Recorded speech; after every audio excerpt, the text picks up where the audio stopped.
Welcome to this channel. My name is Becky Olatunji. I am from Nigeria, West Africa.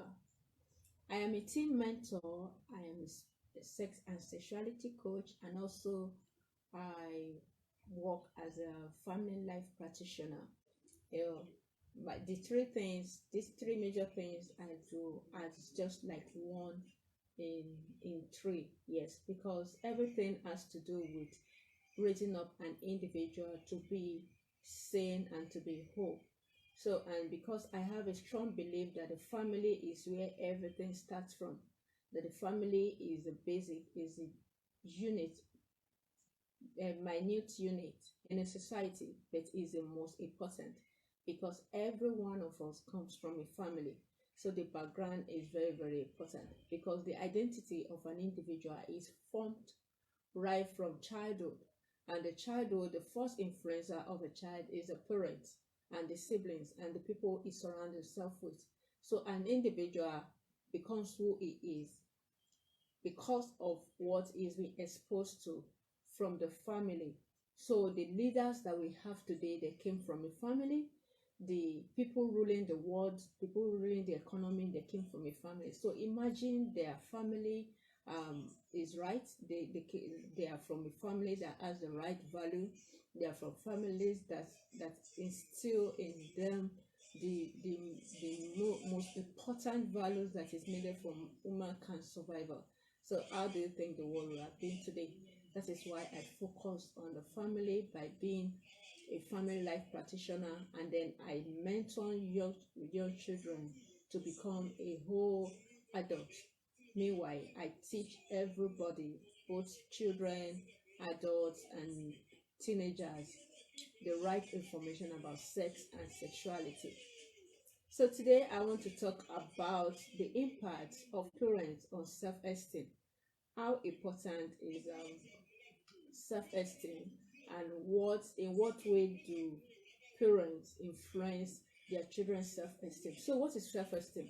Self-esteem, in my own definition, is the degree to which an individual values himself. Is it what that an individual places on his or herself? So how I see myself, how much value I place on myself is going to influence the decision I make daily, it's going to influence the way I behave, it's going to influence my identity, it's going to influence everything I do. So my identity is just an understanding of the values I play on myself. Who am I, and how much am I worth? And the confidence I have in myself and the ability that I can perform. So if I have a strong confidence in my ability, you can say that person has a strong self-esteem. So someone that has a strong self-esteem believes so much in himself, believes his worth is more, his worth is high, and his value is that he is invaluable. So that is someone that has a strong self-esteem. But self-esteem is not something that we just wake up and we find out that we have. No, self-esteem is formed, and there are different ways that we form self-esteem. Is a gradual process. So by as the child is growing up, with the experiences the child is being exposed to, with the upbringing, the parents upbringing, with the environment, the self-esteem can be formed. It's a gradual process. And then when a child gets to adulthood age, you can say, okay, yes, this person has a good understanding of himself. This person has a good confidence in himself because he has a strong self-esteem. So, like many of us that we just wake up and we have to recreate our identity. We have to rebut ourselves. Many of us were not actually we're not privileged to have a good parental influence on our self-esteem. So we can't really say that our parents help our self-esteem that much. No. So how do parents have, okay? So now let me share a scenario. Maybe we can all relate to it. You know, many of us, some of us that we had a poor background, we have a bad upbringing. Our parents were and our upbringing was not that good. We had a very hard time growing up. When we find ourselves in the place of parenting children, we tend to overprotect them. We tend to try to make them not experience the thing we experienced while growing up.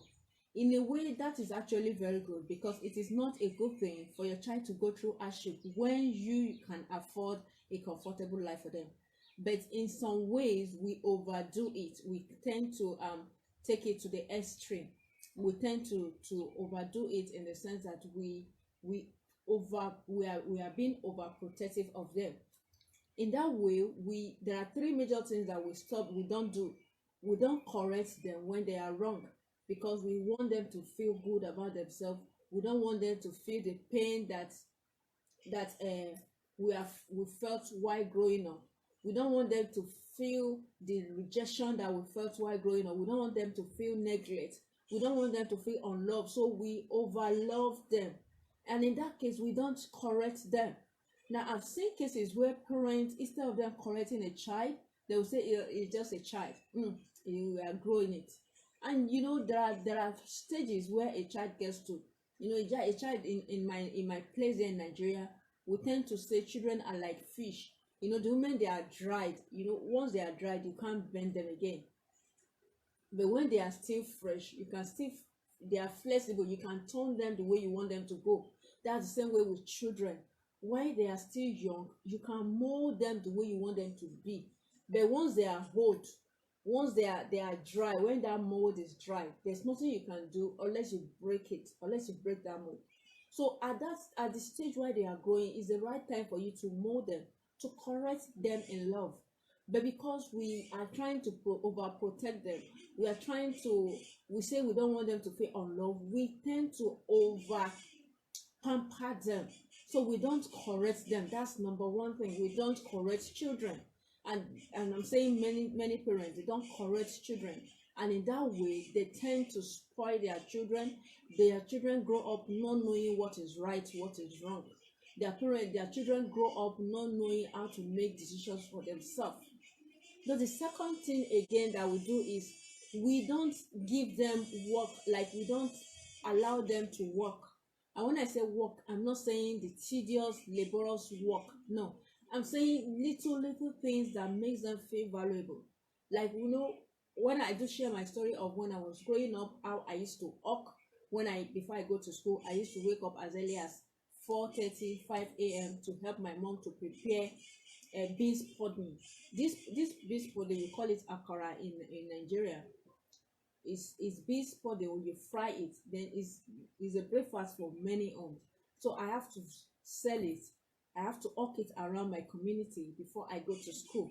And then when I come back from school, anything that is on ground, maybe it's yam, it's tomato, whatsoever that is available, I hawk before we come back in the evening, eat evening food, then we sleep, and then the next day the struggle continues. That was how my childhood was. But as I am now, I won't want my children to go through that, what I go through. But that does not mean that I will not allow them to do the house chores. Now, in trying to protect our children, in trying to show that we love them too much, we tend to overspoil them and hinder them from being responsible. And when I mean responsible, the first duty in my house, the first duty everybody does, the first, when you wake up and you get up from the bed, the first thing you have to do is to make the bed. It's not the house girls chores. It's not the housemaid chores. It's not anybody's chores. The person that lies on the bed makes the bed.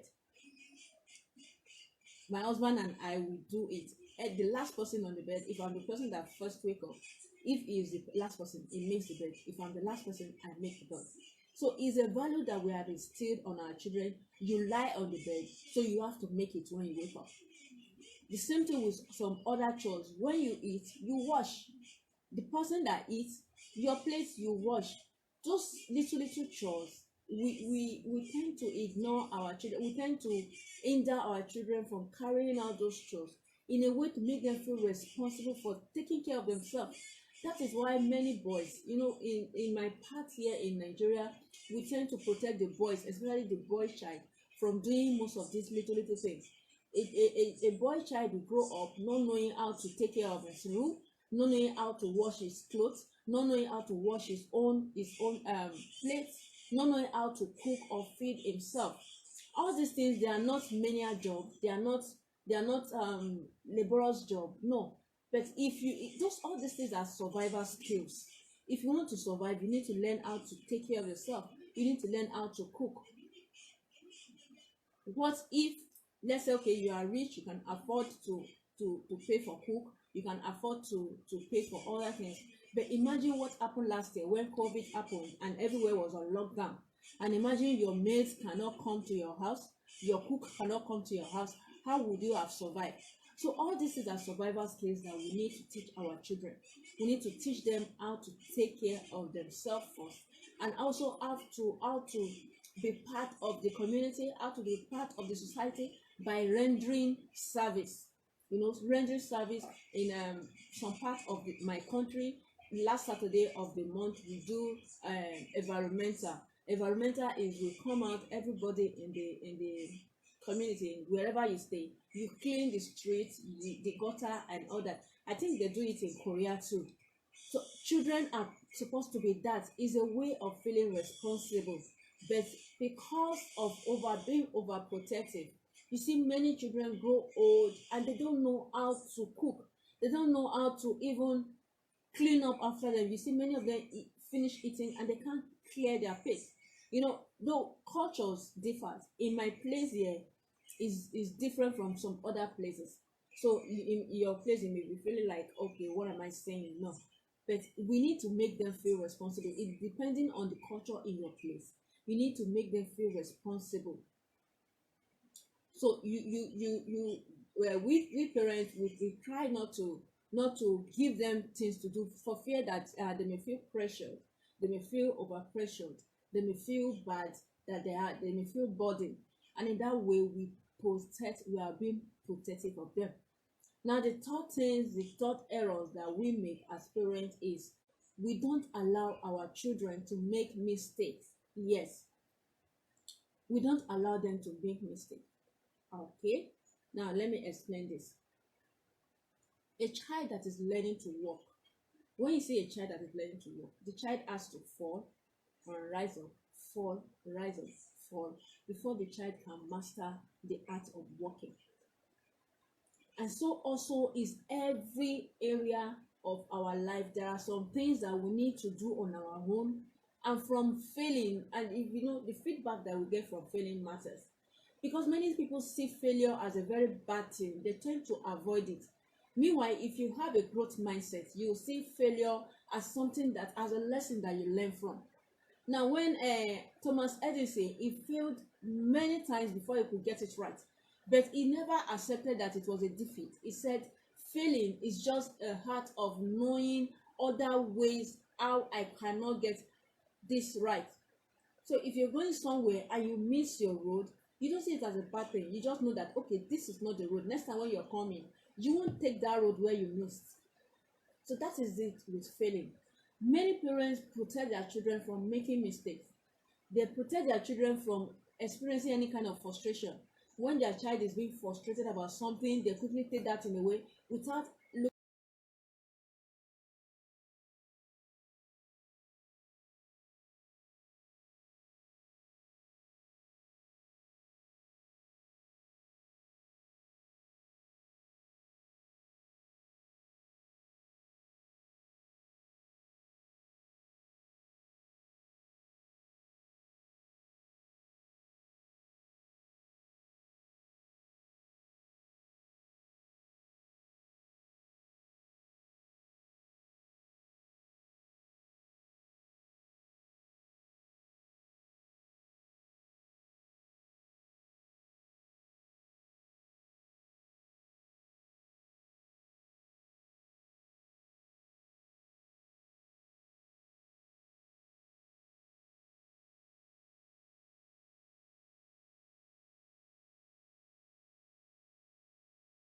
overprotect their children, in a way it affects their self-esteem.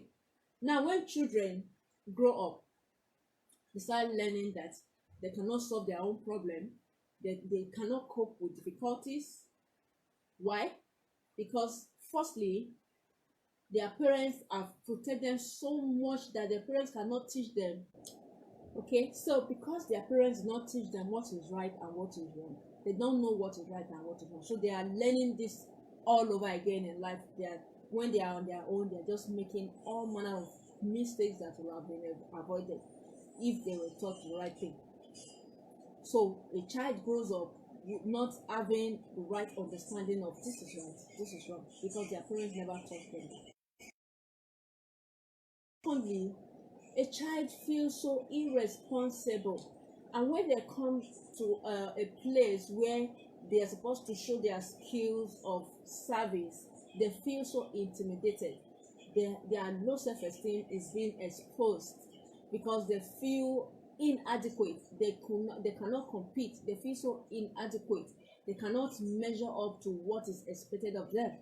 That is why these children Okay, so these children that are not taught service when they were young end up they find themselves in a position where they are supposed to give back to the society. They can't, because they don't have. You can't give what you don't have. So because they don't have, now they start pushing responsibility to other people. Those children cannot make a good leader. So when you have taught your child how to render service, when that child gets to the post of leadership, that child knows how to give service back to humanity. So those children cannot, they don't have mastery of their skills. They don't know how to persist. And then lastly, because parents protect their children from making mistakes, the children find it very hard to be competent and also capable. They find it very hard to make decisions for themselves. So in a situation where a parent make decision for a child from the age of 0 till 21, 22, the child will not know how to make decision pertaining to them. So such child will be so dependent on the parents. They can't be independent on their own. So it exposes a child to so much default, so much errors, that for them to cope in the society as a good leader, it will be very hard. So that's where all this affects the self-esteem of a child. Remember, we said self-esteem is the degree to which an individual values himself and believes in ability, is confident in his ability. So a child that does not have um, a sense of service, does not have a sense of responsibility, cannot believe in his ability. The child will be thinking, I can't, if I make this decision, I may be wrong, I may be right, all be having doubts and not being be very unstable. So these are ways that parents affect or influence the self-esteem of a child. Now, what are we supposed to do as a parent? I'm not saying it is wrong for you not to protect your child. I'm not saying it is wrong for you not to love your child. I'm not saying it is wrong for you to push your child out into the hardness, into the hardship, and let them experience life. No. But we need to know boundaries. We need to respect boundaries. We need to know when to push and when to stop, when to encourage and when not to encourage, when to look and when to look away. Yes. So I'm going to mention 3 points what parents can do that can help their child have a healthy self-esteem. Firstly, don't be timid and don't be shy from pointing out the mistakes of your child. Now, when you are correcting your child, correct in love. Don't correct in anger. If your child did something wrong, most times, what I've learned from experience is, when I'm angry, when my child did something and I'm angry, I learn to keep quiet, not talk, not do anything. I learn to keep quiet and hold it and wait for a while before I cannot talk to my child. Because then when I was growing, or when I started minding children, I saw that I tend to pour my anger on children when they act the way they are to act like children. I expect them to act like adults, and when they didn't meet up to what I wanted to do, I beat them or I discipline them in anger because I was angry that why should you do this? Meanwhile, they are just being children. Why are you supposed to do? Are you not supposed to do that? You're not supposed to. You're supposed to do this way. I'm thinking like an adult, and they are thinking like children. Then I expect them to think like an adult. So with time, I learned that I was once a child. I acted the way they are acting now.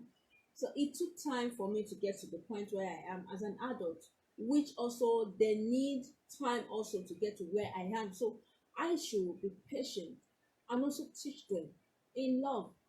So what I do now is I am patiently correct my child in love. So what parents need to do is correct your child in love, point out their errors, not in anger. Let that child knows that yes, I'm valuable. Yes, I made this mistake. My mom or my dad loves me by wanting me to be better. That is why my dad is telling me this, my dad is telling me that.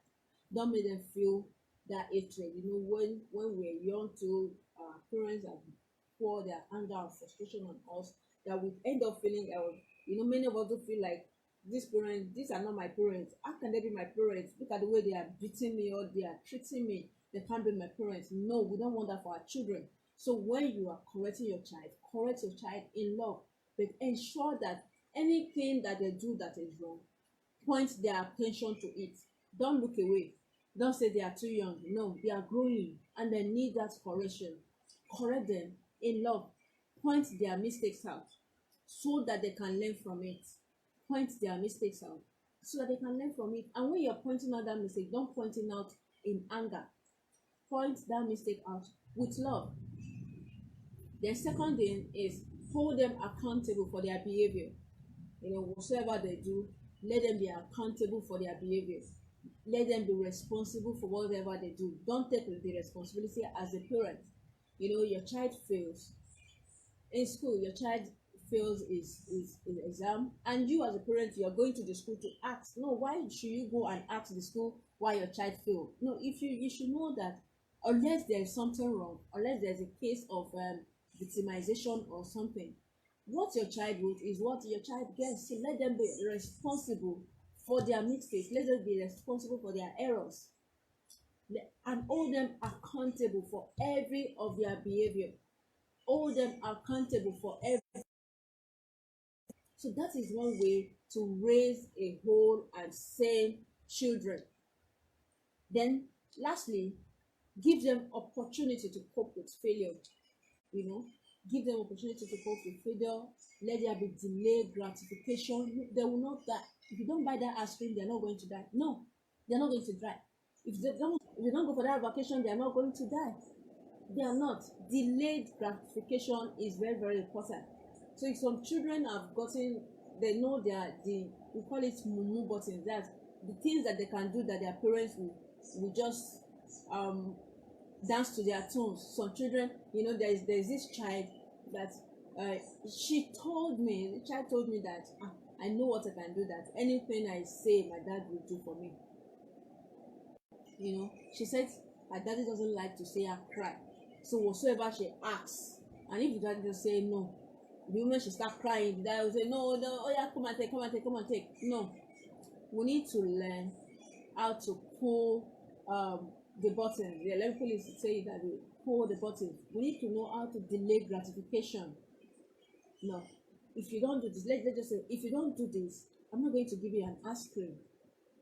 So if the child doesn't do it, you shouldn't say, it's a child, let me give you the ice cream. No, make your child be responsible for that. Okay, you didn't do it, you didn't do what we said, so I'm not giving you that ice cream. Delay that gratification. Let them learn that they can only get what they have been promised if they do what they promised to do. So let them face life challenges. Let them face it. Let them experience life. Let them experience failure. Let them experience mistakes. If you want to take decision concerning their life, involve them in making that decision. And when they insist this is what this and this and this is what they want, you know, at the stage as a parent, you just allow them, okay, go ahead, but you are pulling back because you know what they are doing is what they are decision they've taken is wrong. But you know when they make mistake, they will still come back to you. Allow them to make that mistake, and then you now point it out. Okay, you see, this and this and this is what you should have done. This and this is what you shouldn't have done, and all that. So allow them, give them the opportunity to challenge life, to face life challenges, give them the opportunity to make life decisions, and then give them the opportunity to fail. When they fail, they will rise up with your guidance. Then you will now be able to teach them the right thing. So that way, you are boosting their self-esteem. You make them feel capable. You make them feel confidence in themselves. So with the moment they fail and they rise again, they will know what to do to avoid that failure. You know, I've seen parents where at the age of 19, 20, 21, the child can still not travel on his or her own. You know, at the age of 20, 21, the child is still bringing the parent is still bringing the child to school. At that point, that child is not a child again. Is a young adult. Yes, the moment a child is 18 years old, that child is, we don't call that child a child again. That is a young adult, and at that point that child should be able to make decision for his or herself. But you still see parents still interfering with their life, still prognosing, you know, still making decision for them, you know, where they have to go to school, where they have to go and serve, where they have to work, where they have to live, and not allowing them to make their plans, not allowing them to try and fail and learn and try again and succeed. This way, you boost your child's self-esteem. You make your child capable. You make your child feel valued, feel responsible. So this is where I just want to stop today, and I hope to come again with another video on self-esteem and identity. So I hope you have gotten something from this video. Until I come your way again, my name is Becky Olatunji, and my link for if you want to contact me for more on parenting tools, on sex and sexuality, my on the book. I just wrote a book, overcoming identity syndrome, and then I have other things, podcasts and other tools that you can use as a parent and also as a young adult in order to make the right decision in life. So I might